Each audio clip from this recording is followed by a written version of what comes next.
Conséquence de la guerre en Ukraine, plusieurs pays africains vont manquer de blé et peut-être de pain. Les estimations pour nombre d'experts, comme souvent, sont alarmistes. Le continent africain va-t-il être frappé de pénurie de blé et peut-être va-t-il être menacé de faim? Quelle réponse les pays africains vont-ils donner face à ce risque de pénurie de blé? Eh bien, pour évoquer la question, nous avons d'abord en ligne de Dakar Ousseynou Nargueil, journaliste, éditorialiste, fondateur du site d'information en ligne tract.sn, qui nous a fait l'honneur et l'amitié de venir sur ce plateau virtuel. Ousseynou Nargueil, bonjour. Bonjour Thierry, merci de votre amitié de me recevoir. Simplement, le site tract.sn qui existe depuis 4 ans maintenant est devenu Sénétract, comme Sénégal Tract, depuis juin 2021. Merci pour la précision. Et nous avons également à voir en ligne deux intervenants, parmi lesquels le professeur Gaston Kellman, qui a écrit un livre très connu, je suis noir, mais je ne mange pas le manioc, et aussi docteur André Adjo, qui est politologue et chercheur au CNRS, ainsi qu'à l'Institut de recherche en sciences humaines de l'Université Omar Bongo de Libreville, au Gabon. Et c'est avec André Adjo que nous allons lancer cette émission. André Adjo, vous êtes en ligne de Libreville. Les pays africains sont, on le disait tantôt, menacés par ce risque de pénurie de blé. Est-ce qu'il n'y a pas une réponse politique forte à apporter? Donc, ce que je voulais noter, c'est que dans un monde interconnecté, un monde de plus en plus lié par le commerce, les différents États sont néanmoins vulnérables. Parce qu'il suffit qu'une crise éclate dans un coin du monde pour que la secousse s'en ressente dans un autre coin. Et comme cet espace qui est aujourd'hui en proie à un conflit, notamment celui qui oppose la Russie à l'Ukraine, a un impact sur le blé, et comme ce sont des gros producteurs, ces deux pays-là, eh bien, écoutez, y compris en Afrique, les conséquences sont déjà assez visibles. Et quand on sait aussi que le blé touche à la fabrication du pain, et le pain a une dimension symbolique au niveau des États, parce que l'augmentation de son prix peut avoir des conséquences politiques majeures au niveau des États. Bien, il me semble que comme l'alimentaire, le domaine de l'alimentaire touche à la question de la souveraineté, il y a deux options pour atténuer les effets, en tout cas pour l'Afrique. Diversifier les sources d'approvisionnement, la matière première qui rentre dans la fabrication du pain et de ses dérivés. Et deuxièmement, il n'y a pas d'autre chemin à prendre, c'est commencer à produire, trouver des alternatives si c'est possible, comme l'a fait le Cameroun, comme commence à le faire le Cameroun. Mais en tout cas, c'est produire sa propre farine, quel que soit d'ailleurs le produit qui permet d'obtenir cette farine-là. Commencer à produire en Afrique, parce que c'est une question de souveraineté. L'Afrique est bien trop vulnérable parce qu'elle n'est pas souveraine dans bien des aspects, dans bien des domaines. Et donc, c'est des circonstances historiques qui permettent de tirer des enseignements afin d'inscrire le cheminement, ou du moins l'évolution de l'Afrique, dans une bonne dynamique. L'Afrique est bien trop vulnérable. Et c'est encore plus dramatique quand cette vulnérabilité touche le domaine alimentaire. Et donc, de ce point de vue-là, un vrai changement doit s'opérer parce que jusque-là, l'Afrique est bien souvent restée dans des schémas, des postures tribuniciennes. On signe des conventions, on fait des sommets et il n'y a pas d'acte. Or, on voit bien que le fait qu'il n'y a pas d'acte piège tout un continent. Et donc, de mon point de vue, il y a ces deux démarches à initier pour réduire la vulnérabilité.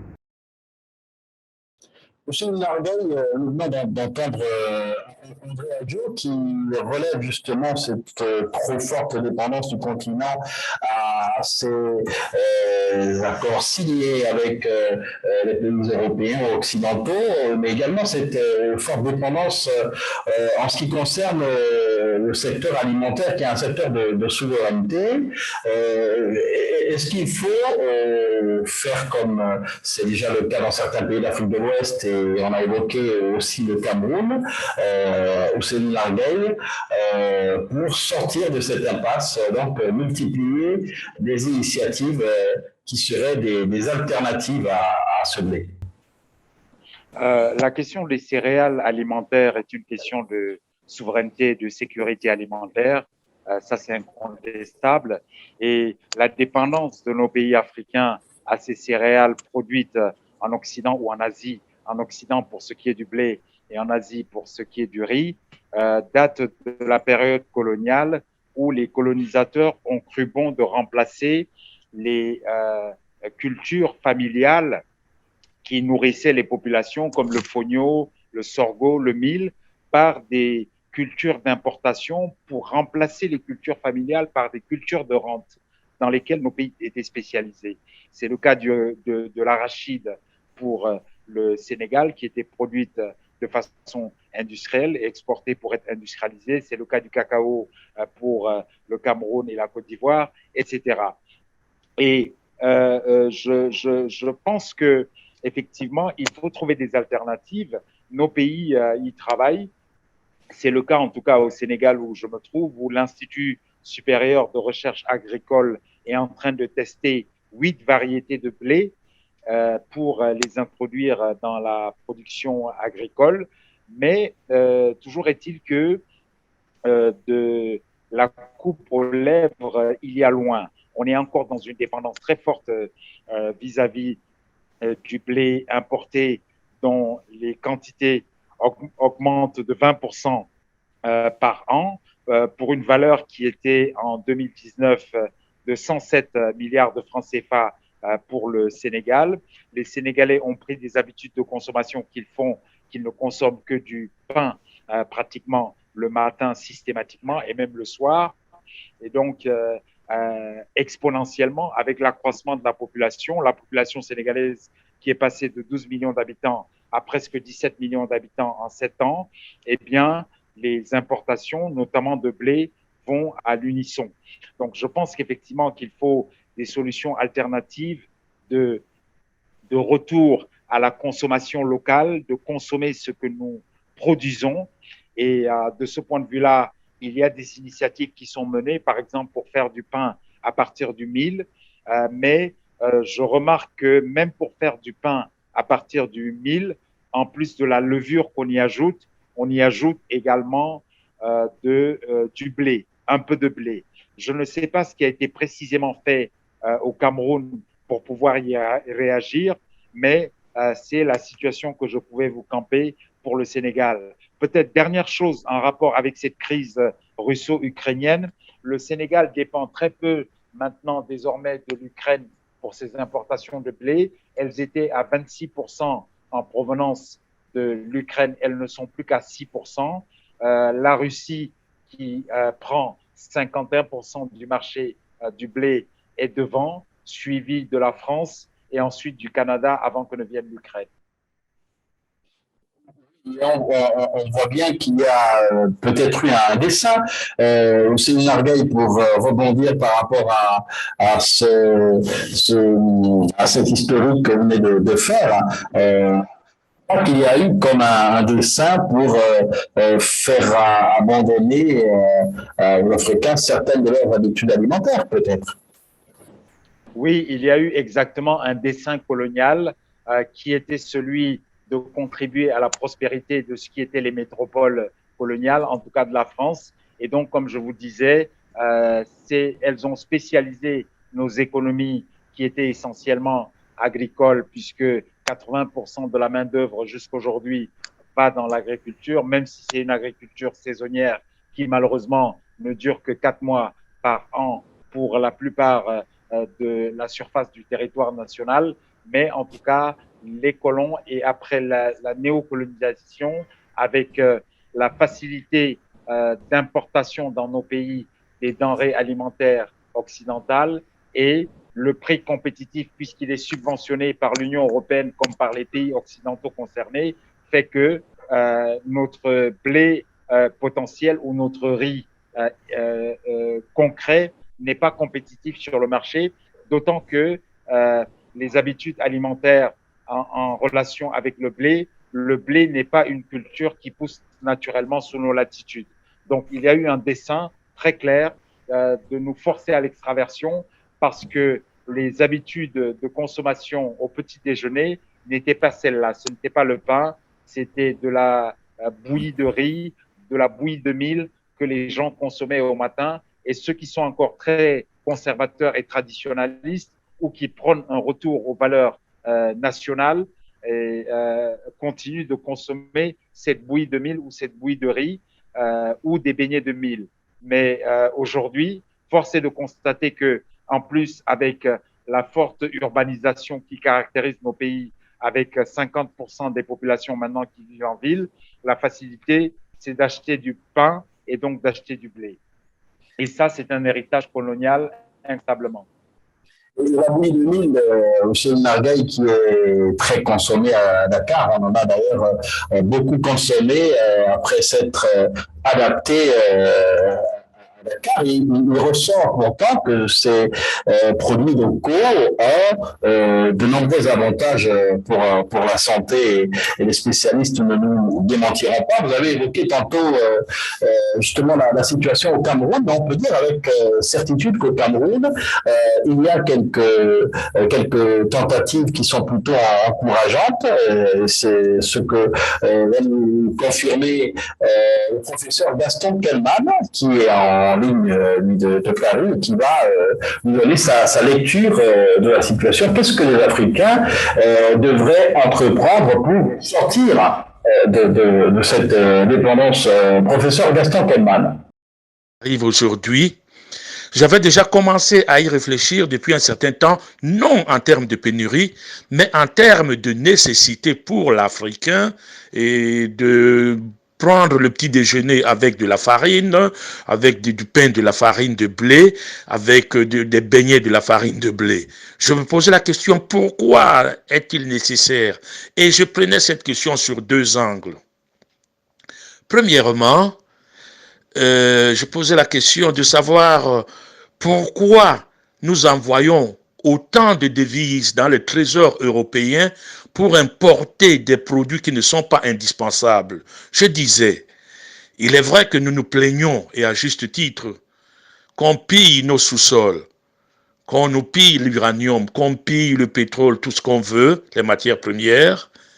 Mais est-ce que nous nous rendons compte que l'argent que nous envoyons volontairement dans les trésors étrangers pour importer du blé, de la farine de blé, pour faire du beignet ou du pain, ou bien alors pour importer de l'orge pour faire de la bière, est-ce que nous nous rendons compte que cet argent que nous envoyons volontairement est peut-être, j'en sais rien, en tout cas pour certains pays, plus important que le pillage des matières premières?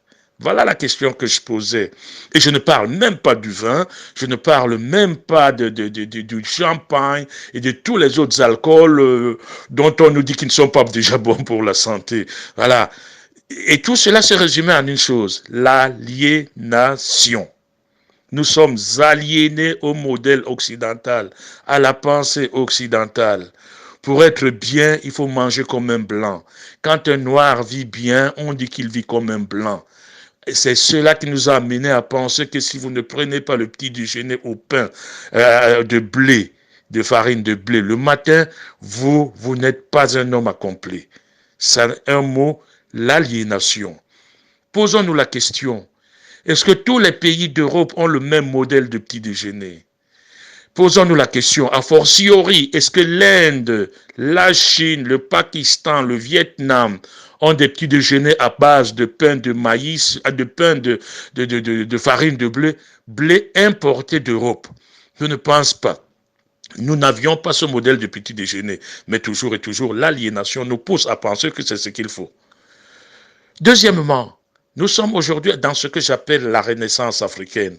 Nous devons donc, c'est par rapport à cela que je réfléchissais, à toutes ces façons d'agir là, et j'ai pensé au pain. Mais si même nous sommes rentrés dans une logique où la farine de blé nous serait devenue indispensable, est-ce que nous sommes obligés d'importer le blé? Je voudrais dire ici aux amis des autres pays que le Cameroun avait une société agricole très florissante qu'on appelait Sodéblé. Mon ami Jean-Paul Pougala n'arrête pas de démontrer que tout ce qui pousse en Europe peut pousser en Afrique, puisque globalement, ils ont une agriculture qui se fait pendant les 3 mois de l'année, les mois chauds, avec arrosage et soleil. Nous avons l'arrosage, il pleut tous les jours au Cameroun, la nuit, et le soleil, nous avons, la journée, nous avons le soleil. Les pommes, le raisin, tout cela peut pousser au Cameroun. Si nous développions cette agriculture, le riz, il paraît que les Chinois ont acheté tout le Cameroun aujourd'hui pour faire du riz, pour planter du riz qu'ils ramènent en Chine. Si nous développons ces agricultures, nous aurions, si j'en crois mon ami Pougala, 3 récoltes par an, puisque nous, c'est soleil tout le temps, c'est chaleur en tout cas tout le temps. Donc voilà, pour me résumer, la seule raison qui nous pousse à importer le blé, c'est l'aliénation. C'est de même qu'il faut aller faire les études en Europe, c'est de même qu'il faut aller passer ses vacances en Europe, il faut vivre comme le blanc, et ça c'est l'aliénation. Et par contre, maintenant que nous sommes en période de renaissance, nous n'avons pas besoin de la crise de l'Ukraine, mais si elle peut servir, qu'elle serve au moins à cette prise de conscience. Je vous invite justement à insister sur ce fait-là, que premièrement, nous n'avons pas besoin de petits déjeuners à base de blé. Deuxièmement, nous pouvons même en cultiver si nous le voulons. Et trouver et avoir des créations d'emplois et des devises. Je vous souhaite bon courage et bonne journée. Merci, professeur Gaston Kelman, auteur de plusieurs livres, dont le célèbre Je suis noir, mais je n'aime pas le manioc. Hussein Margaï, il a été évoqué à plusieurs reprises l'aliénation. Est-ce qu'on doit finalement comprendre qu'au-dessus de tout, il y a une forme d'acculturation qui nous conduit à cette situation aujourd'hui? Non, je pense que pour nous qui vivons sur le continent, il y a un fort retour à la revendication d'identité nationale, quoi qu'on dise, par rapport aux années 70 ou aux années 80, ou à la limite dans nos gouvernements, en tout cas en Afrique de l'Ouest, il y avait des ministres français de couleur blanche. Donc, je crois qu'il y a un fort mouvement de la jeunesse africaine en Afrique de l'Ouest, en tout cas au Burkina, au Mali, au Sénégal, panafricaniste, qui prônent un retour à l'identité nationale. Plutôt que de parler d'aliénation, moi je parlerais plutôt de la fameuse mondialisation qui date maintenant de 20 ans. Je crois que nous sommes dans une planète mondialisée où, comment dirais-je, c'est un peu la règle que des pratiques alimentaires comme de loisirs, comme de consommation d'autres produits soient un peu similaires dans tous les pays du monde. Aujourd'hui, regardez les réseaux sociaux que nous consommons. Toute la planète est sur Facebook, sur TikTok et sur Twitter.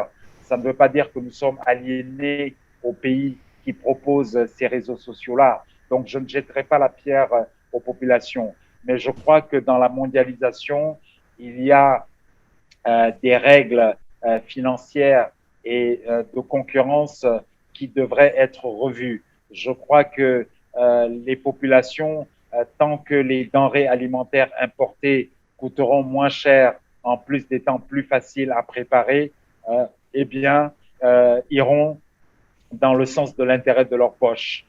Mais je pense que c'est l'offre qui crée la demande.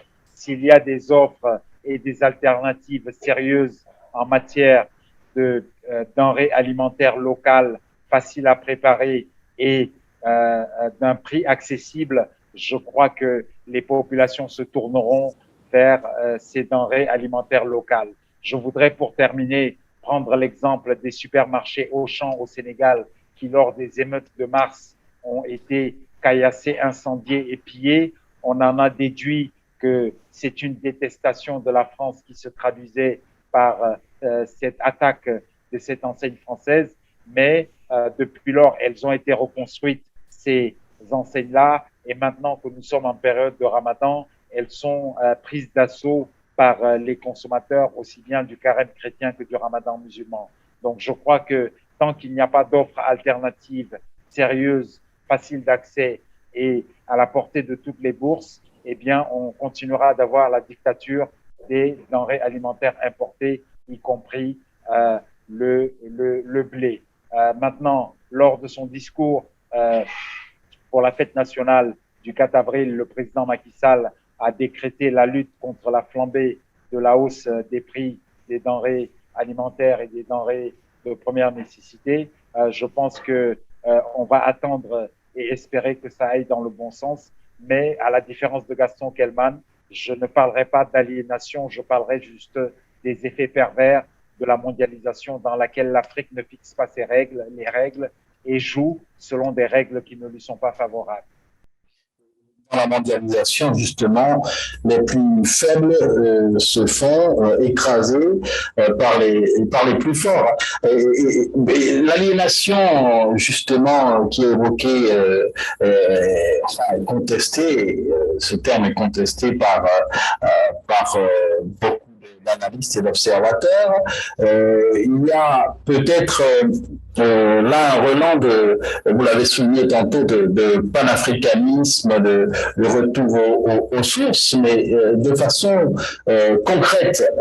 Il va bien falloir faire quelque chose pour ne pas continuer de subir. Qu'est-ce qui est à préconiser selon vous? Pour le cas du Sénégal, il y a des exemples concrets où la volonté politique a fait en sorte que les habitudes de consommation changent et que le marché profite aux locaux. Je veux prendre deux exemples, celui du poulet, celui de l'oignon. À la faveur de la crise de grippe aviaire qui a sévi dans les années 90, le Sénégal a suspendu l'importation de poulet. Et depuis lors, des champions du poulet se sont développés et les Sénégalais consomment du poulet local. Je pense à un champion comme Sedima, sans vouloir lui faire de la publicité. C'est la même chose pour l'oignon, qui est une spéculation qui est maintenant cultivée par les agriculteurs sénégalais dans la vallée du fleuve Sénégal notamment. Alors, en période de grosse production et de récolte, ces productions d'oignons restaient sur les bras de leurs producteurs. Alors, ce que le gouvernement a décidé, c'est qu'à chaque fois qu'il y a récolte d'oignons, les importations d'oignons sont suspendues jusqu'à ce que la production nationale soit écoulée. Et ça aussi, c'est une décision qui a fait ses preuves, qui a fait en sorte que les producteurs d'oignons puissent écouler leur production et que les consommateurs puissent en recourir à des produits locaux. Je vais en terminer pour dire que quand on regarde le marché de la consommation du riz au Sénégal, qui est la denrée la plus consommée au Sénégal, quels que soient les efforts qui sont faits pour la production nationale, il y a une importation qui se chiffre sur 20 mois entre 2017 et 2018, elle se chiffrait à plus de 400 milliards. C'est pour dire que c'est un gros marché qui pourrait créer de l'emploi, qui pourrait stimuler l'économie nationale si on décidait de fermer les frontières pour consommer le riz qui est produit localement. Eh bien, malheureusement, la production nationale n'arrive pas encore à répondre à la demande locale. Et je crains que pour le blé, qui est aussi une culture qui ne pousse pas naturellement en Afrique sur nos sols, eh bien, l'équation soit également difficile à résoudre parce que s'il n'y a pas une offre qui répond à la demande qu'il y a en face, on ne pourra pas régler le problème.